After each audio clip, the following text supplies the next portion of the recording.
नमस्कार दोस्तों, हमारे चैनल के अंदर आपका स्वागत है। दोस्तों, व्यक्ति को कर्ज तब लेना पड़ता है जब व्यक्ति के पास किसी प्रकार का कोई चारा नहीं रहता। व्यक्ति सोच के अंदर पड़ जाता है कि अब करे तो क्या करें, आखिर उसके पास किसी प्रकार का कोई प्रकार का चारा नहीं रहता, तब व्यक्ति कर्ज लेता है। लेकिन दोस्तों, जब कर्ज उस व्यक्ति के जी का जंजाल बन जाता है, तब अपने मकान को, अपने गहनों को गिरवी रखकर भी व्यक्ति का कर्ज अधूरा रह जाता है। तब व्यक्ति सोचता है कि आखिर उससे कहाँ गलती हुई और वह अपना कर्ज कैसे चुकाए। इसी चिंता के अंदर वह लग जाता है, तो उसका बाकी का कोई भी प्रकार का काम नहीं बनता है। दोस्तों, आज इस वीडियो के अंदर हम आपको वह उपाय बताएंगे जिनको अगर आप लगातार कर लेते हैं तो दोस्तों निश्चित तौर पर आपके घर के अंदर किसी प्रकार का कर्ज नहीं रहता है और देखते ही देखते आपके ऊपर से कर्ज उतर कर आपकी अलमारी के अंदर रुपए बचने लगते हैं और आपको सारे कर्जों से मुक्ति प्राप्त हो जाती है। और इन उपायों को करके कई लोगों ने अपने लाखों रुपए के कर्ज को उतारा है और इन उपायों का फायदा अपने जीवन के अंदर देखा है। तो दोस्तों, आगे बढ़ने से पहले आप भी कमेंट के अंदर जय बजरंगबली लिखें और वीडियो को लाइक करें ताकि इस वीडियो का सच्चा लाभ आपको प्राप्त हो जाए। बात करते हैं दोस्तों पहले उपाय की कि आखिर पहले उपाय से माध्यम से आप कैसे कर्ज उतार सकते हैं। दोस्तों, अगर आपके ऊपर किसी प्रकार से देखा जाए, गुरु ग्रह बहुत भारी होता है और गुरु ग्रह के कारण क्या होता है दोस्तों, हमारे आपस में मानसिक तनाव का उत्पन्न होना और देखते ही देखते हमारे कार्यों का बिगड़ते जाना और हमारे कार्य नहीं बनना। और जब व्यक्ति के कार्य नहीं बनते हैं तो अपने आप ही उस व्यक्ति के पास धन आना रुक जाता है और जैसे उसने कर्ज लिया है, जब धन ही नहीं आता तो कर्ज कैसे उतार पाएगा।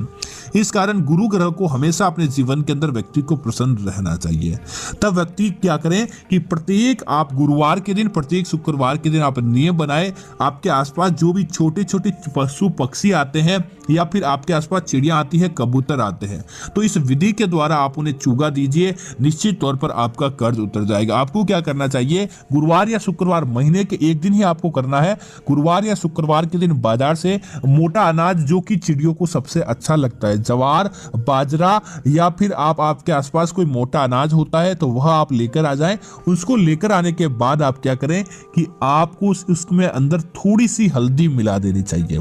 उसको हल्दी इसीलिए मिलाई जाती है ताकि गुरु ग्रह हमारी कुंडली के अंदर मजबूत रहे और हमारा कर्ज उतर जाए। दोस्तों, यह मिलाने के बाद आपको क्या करना चाहिए, माता लक्ष्मी और भगवान विष्णु जी की पूजा करें या अपने किसी भी इष्ट देव की आपको पूजा करें और कर्ज मुक्ति की प्रार्थना करते हुए वह सामग्री उनके आगे रखें और आगे रखने के बाद उनके निमित्त आपको मंत्रों का लगातार जाप करना चाहिए। उनके मंत्रों का जाप करने के बाद आप क्या करें, प्रत्येक गुरुवार और शुक्रवार के दिन आप आपके आसपास जहां भी पक्षी आते हैं वहां पर पक्षियों के पास आपको जाकर उन्हें दाना पानी देना चाहिए। दोस्तों, आप देखेंगे कि जितने समय तक आप उपाय करेंगे आपकी किस्मत चमकने लगेगी और देखते ही देखते आपकी उस कार्यों की वजह से आपके आसपास सकारात्मकता बढ़ जाती है, जिसकी वजह से आपका कर्ज अपने आप ही उतरने लगता है। दोस्तों, इसी तरह अगर आपको लगता है कि किसी न किसी प्रकार से नकारात्मकता आपके ऊपर हावी है, वास्तु दोष हावी है या फिर आपको लगता है कि आपके द्वारा किसी प्रकार की कोई गलती हो चुकी है जिसकी आपको सजा मिल रही है, जैसे कि आपने बचपन में किसी के साथ कुछ गलत कार्य किया हो या फिर आपने चोरी से धन कमाया हो या फिर आपका स्वास्थ्य उत्तम नहीं रहता है जिसकी वजह से आपके ऊपर अब कर्ज बढ़ गया है या फिर आपको धन के मामलों के अंदर विजय की प्राप्ति नहीं हो पाती है, तो दोस्तों क्या करें, बाजार से आपको शक्कर या फिर गुड़ पीसी लेकर आनी चाहिए। आटे के अंदर आपको वह बारीक मिला देनी चाहिए। इसे मिलाने के बाद इस सामग्री के ऊपर आपको एक दीपक जलाना चाहिए और दीपक के अंदर आपको एक लौंग डाल देना चाहिए। यह डालने के पश्चात आप क्या करें, सर्व देवी देवताओं की प्रार्थना करें और ओम नमः शिवाय इस मंत्र का 11 बार आपको जाप करना चाहिए और उसके बाद उस सामग्री की एक चुटकी लेकर आपको हवा के अंदर ही ऐसे ही उछाल देनी चाहिए। इस प्रकार से सामग्री को अभिमंत्रित करें और प्रत्येक रविवार के दिन आपको इस सामग्री को लेकर प्रत्येक रविवार को नियम बना ले कि चींटियों को यह सामग्री आटे और शक्कर या गुड़ के साथ मिश्रित की गई ये सामग्री चींटियों को आपको आटे के साथ देनी चाहिए। दोस्तों, आप देखेंगे कि जिस प्रकार की वह समस्याएं आपकी आने वाली थी वह सारी समस्याएं चली जाती है और देखते ही देखते आपके जीवन के अंदर धन लाभ होने लगता है। दोस्तों, अगर आपको बुरे स्वप्न आते हैं या फिर आपको किसी प्रकार के धंधे के अंदर, नौकरी के अंदर मन नहीं लगता है, जिसकी वजह से आपके पास धन बिल्कुल भी नहीं टिकता है और आपके ऊपर कर्ज बहुत ज्यादा हावी हो चुका है और आप चाहते हैं कि हनुमान जी के माध्यम से आप उन कर्जों को उतारना चाहते हैं, बजरंग बली का आशीर्वाद लेकर उन कर्जों को उतारना चाहते हैं, तब आपको एक काम करना चाहिए। हनुमान जी को आप प्रत्येक मंगलवार को कुछ मीठा गुड़ के साथ बनाकर आप भोग लगाएं और उन्हें पीली मिठाई का भोग लगाएं और कर्ज मुक्ति की आप प्रार्थना करें। और प्रत्येक मंगलवार को आपके आसपास कोई बंदर आते हैं तो उन्हें फल जरूर खिलाएं और बंदरों को आप प्रत्येक मंगलवार को फल, केला आदि खिलाकर आप कर्ज मुक्ति की प्रार्थना करें। हनुमान मंदिर जाकर हनुमान चालीसा का पाठ करें और हनुमान जी को प्रत्येक मंगलवार को गुड़ के साथ कुछ मीठे बनाकर, जो गुड़ के साथ किसी प्रकार की कोई सामग्री या फिर गुड़ और चने का भोग लगाकर हनुमान जी से आप प्रत्येक मंगलवार को प्रार्थना करते हैं तो दोस्तों देखेंगे कि आपके घर के अंदर अपने आप ही कर्ज मुक्ति हो जाएगी और आपको किसी प्रकार का कर्ज का भाग नहीं भोगना पड़ता है। बस मंगलवार के दिन ये एक छोटा सा उपाय मात्र करना होगा, आपके जीवन के अंदर से सारी कंगाली अपने आप ही चली जाती है और देखते ही देखते आपके जीवन के अंदर सकारात्मकता बढ़ने लगती है।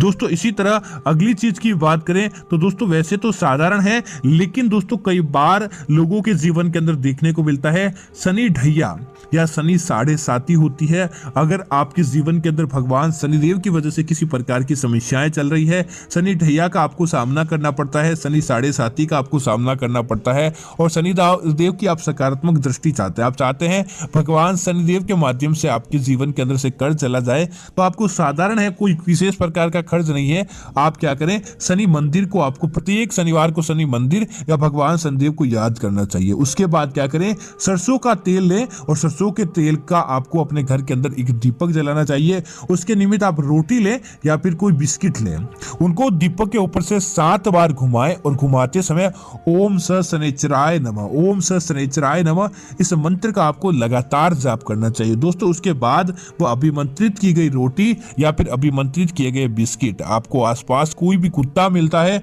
आपको प्रत्येक शनिवार को उस कुत्ते को रोटी या बिस्किट खिला देना चाहिए और उसको कर्ज मुक्ति की आपको प्रार्थना की आप बात उनको सुनाकर आए। दोस्तों आप देखेंगे कि धीरे धीरे आपको आर्थिक मामलों के अंदर विजय की प्राप्ति होती है और आपका कर्ज अपने आप ही उतरता चला जाता है। आपको कभी भी कर्ज के मामलों के अंदर पीछे मुड़कर देखना नहीं पड़ता, बस मात्र इस उपाय को करने से ही।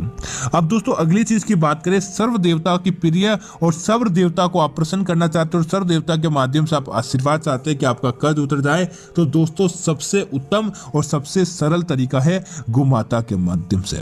दोस्तों अगर आप प्रत्येक दिन एक नियम बना लेते हैं कि प्रत्येक दिन जब भी आप अपने किसी कार्य विशेष हेतु निकले और घर से ही निकले, उस समय गौ माता के लिए हरा घास या हरी रोटी आप लेकर जाते हैं, रोटी या फिर हरी घास आप लेकर जाते हैं गुड़ के साथ, तो दोस्तों कभी भी आपके ऊपर कर्ज होता ही नहीं है और आपको कर्ज अपने आप ही उतर जाता है। लेकिन दोस्तों अगर आपके पास कर्ज बढ़ता जाता है और आप चाहते हैं उन कर्ज से आपको मुक्ति मिल जाए, कर्ज से आपको कैसे ना कैसे करके छुटकारा मिल जाए, तो दोस्तों ये उपाय जरूर आपको करना चाहिए। आप क्या करें कि प्रत्येक दिन आप जब भी रोटी बनाएं, सबसे पहले आप गौ माता के लिए एक रोटी अलग ही निकाल दें। उस रोटी को अलग निकालने के बाद उसके ऊपर घी लगाएं और थोड़ा सा गुड़ लगाकर आपको प्रत्येक दिन, आपके आसपास कोई भी गौशाला है या आपके आसपास कोई गौ माता रहते हैं या फिर आप जहां भी जाते हैं तो रास्ते के अंदर गौ माता मिलते हैं, तो पहली रोटी आप गौ माता को खिला दें। दोस्तों उसके बाद अब जब भी ये करें, गौ माता को आप उनके ऊपर हाथ फेर कर या उनके चरण स्पर्श करके कर्ज मुक्ति की प्रार्थना करें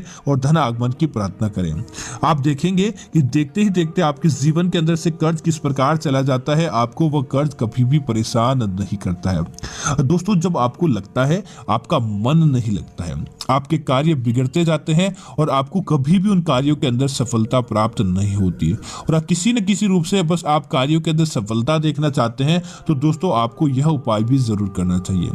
आप क्या करें कि हरी घास लें और हरी घास के अंदर आपको थोड़ा सा गुड़ मिला दें या फिर पीली मिठाई या पीले लड्डू ले लें, उनको अपने सर से 7 बार ओसाड़ लें। ओसाड़ने के तत्पश्चात आप गौ माता से कर्ज मुक्ति की प्रार्थना करें, देवी देवताओं से सुख समृद्धि की प्रार्थना करें। उसके बाद आपको क्या करना चाहिए कि आपके आसपास कहीं भी गौ माता होती है तो अपने सर से 7 बार उन लड्डुओं को ओसार कर आपको गौ माता को खिला देनी चाहिए। दोस्तों आप देखेंगे कि देखते ही देखते आपका कार्य किस प्रकार से बन जाता है। गौ माता के आशीर्वाद से आपको कभी भी पीछे मुड़कर देखना नहीं पड़ता और माता लक्ष्मी और गौ माता की कृपा से वह कर्ज आपका अपने आप ही उतर जाता है। तो दोस्तों, मैं उम्मीद करता हूं कि इन पांचों में से एक उपाय निश्चित तौर पर आपके जीवन के अंदर रंगत लाएगा और आपका कर्ज भी अपने आप ही उतर जाएगा। इस तरह की और जानकारी देखने के लिए आप हमारे चैनल को सब्सक्राइब करें और साथ ही साथ वीडियो को लाइक और शेयर करना ना भूलें, ताकि ऐसी जानकारी आपको मिलती रहे। जय श्री राम मित्रों, धन्यवाद मित्रों।